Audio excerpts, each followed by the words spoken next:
એ જોતો નથી. જોવો જ છું એ દર રવિવારે 6 થી 9 જોવાનું જ કરું છું. અને તને જોયો હોય તારે 2 માનતા બાકી ટાઈમે પૂરી કરી દેજો. બાપુ જવા દો ને, જવા દો ને. હા બાપુ જવા દો, જવા દો. એક વાર જવા દો ને. હા જવા દો. હું તકલીફ છે બોલ.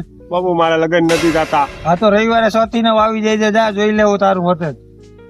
બાપુ સપના. જપનામ બેહો. કાકા રૂમાલ લાવો. અરે મમ્મી મારે છે. પાટલું દોરું પહેરીએ ને મારે. એના કે તમને.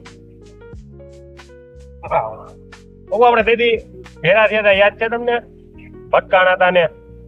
હા હા તેથી તું ભટકાણો તો મને યાદ છે. લગ્ન નથી થતા, કઈ કરો ને એનું. હા તેથી તે કીધું તું આવે જોવરાવા. ત્યાં જોવા દેજે જમણો હાથ તારો.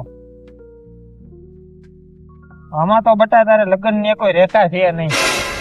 આ જન્મમાં તો તારો લગ્ન નો મેળ નહીં. હવે મને એવું કઈ દેખાતું નથી આમાં કે તારું કઈ ભેરું થાય એવું. તો આ વખતે તો રેવા દે, ખોટા કે ધક્કા ખાતો ને નહીં મેળ આવે.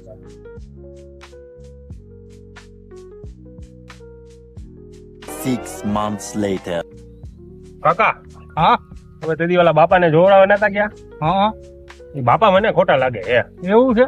હા હાલ પાછા આણી કાઢવા જાય. ચાલો જઈએ. હા એલા તને ના નહોતી પાડી તેથી કે તારા લગ્ન નથી થાય એમ, તારી કિસ્મતમાં બાઈ નથી, તો પાછો હું આવ્યો અહીંયા. બાપુ તમે કહેતા લગ્ન નથી થાય. હાથી નથી થાય. લગ્ન થઈ ગયા ને 2 છોકરા છે ઘરે રમે છે. અરે નો હોય બાપુ બોલે એમાં ફેર ન પડે. કોઈની ઘેરે જાવ ત્યાંથી ચપટી એક ધૂળ લઈ આવો. જાવ મારે જોવું છે હજી એકવાર. જાવ કાંઈ બે હું સપી કરી લેતો. 1 hour later. હા આવી ગયા ધીલ લઈ. જો બાપુ લાવો જોવા. આ ધૂળમાં તો એવું દેખાય છે બટા કે આ બાએ તારી નથી ના છોકરાય તારા નથી. કાકા ધોઈ લઈ આવ્યા ક્યાંથી? તારું ઘર આખું હતું, હું બાપુની ઘરે ધોઈ લઈને આવ્યો. મારી ઘરે લઈને આવ્યો હે? મારી ઘરે